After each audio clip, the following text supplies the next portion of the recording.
I was really good friends with somebody, and we became very close.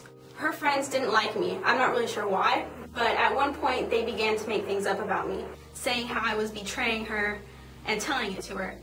My little brother is a homosexual, and he has been forever. When Keith was in elementary school is when it started, when he started expressing himself for who he is. He sings and dances and acts and quilts. Actually, he's a great quilt maker. I was in middle school and I had a boyfriend, and there was a girl that didn't like that I was with this boy.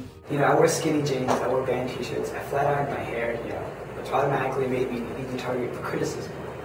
So there were two guys in particular that felt the need to remind me of the way I lived every single day during 8th grade.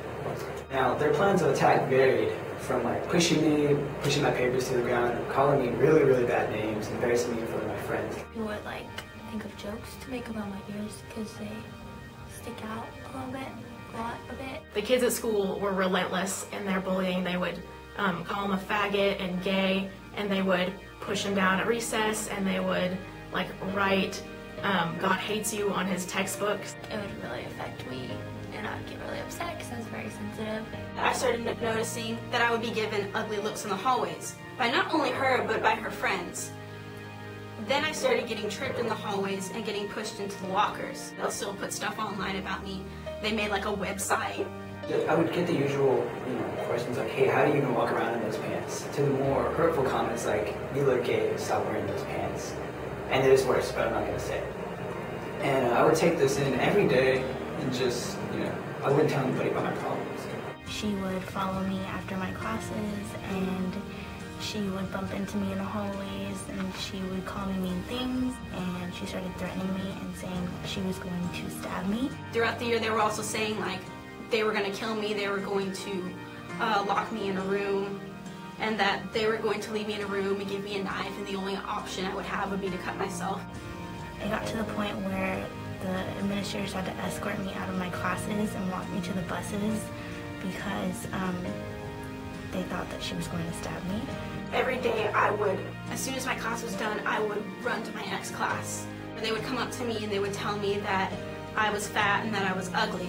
And at first I was thinking, I'm not fat. In fact, the people who were saying it were much larger than me. But they began telling me over and over and over, along with other names. Like they were saying I was weird, they were saying I was crazy, they were saying that nobody liked me, that I stopped eating. And so in a few weeks I dropped 30 pounds. So I was about 70 pounds by then.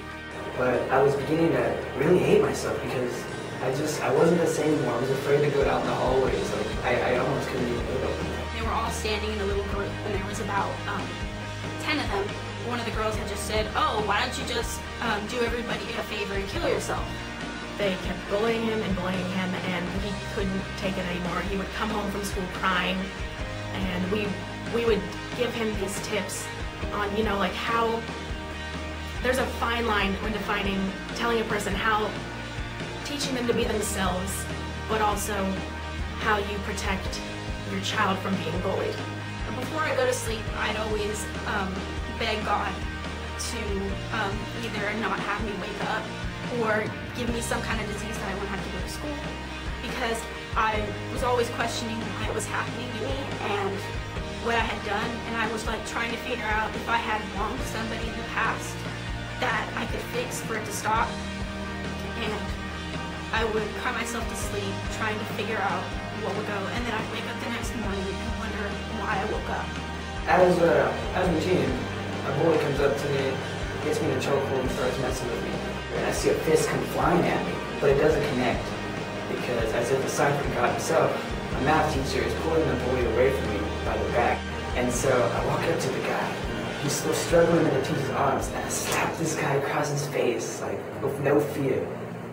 So I went to the administrators, and what they were telling me to do was to write incident reports. So every time she would push me, every time she would call me a mean name. Eventually we got her kicked out of school because of all the incidents. I felt like I had the power. For once it was me who was on the other side, I wasn't being bullied, I just had power. That following summer I went to a camp and I met a few people, and one of my friends noticed that I didn't eat lunch because it was a 3-week camp, and he would actually scold at me for not eating. And so that kind of got me to eat. So by the end of the week, I saw how nice people were that weren't from my school. And that's kind of like what healed me. Now he started high school, and things are looking better for him, but you never know. And he is expressing himself. He is just flamboyant as possible, and he, loves life and people and talking. I've heard tons of true stories about kids who get bullied in school, they'll bring guns to school, go on a rampage, massacre, suicide. And all those stories they really, really break you down, and they just make me really sad. Because no one should have to go through being bullied or go through a situation alone. You see all those videos about the girls who are committing suicide over being bullied. And it's kind of like if they had just waited or something, or like just stayed a bit stronger, they probably could have made it out of there. You're going to have to fight for what you want in life. Nothing comes easy. There's no textbook on how you're going to achieve everything. I had so much built-in frustration that one day I just snapped. I couldn't take it anymore. I wasn't going to sit back anymore and just continue to be bullied. There's so many kids who can't stand up for themselves, and they need somebody there to help them out.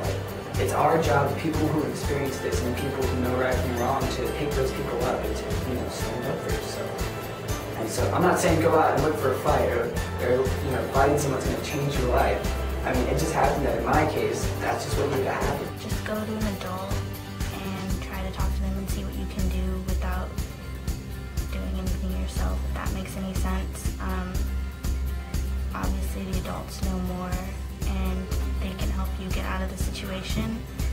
Don't be scared to talk to someone either. I guess it's made me a little bit stronger. I kind of overcame it and I'm fine now. It definitely made me tougher and not care what people think. You can't stop being who you are, because that is not the way. You can't hide yourself, and people will love you. All things pass with time.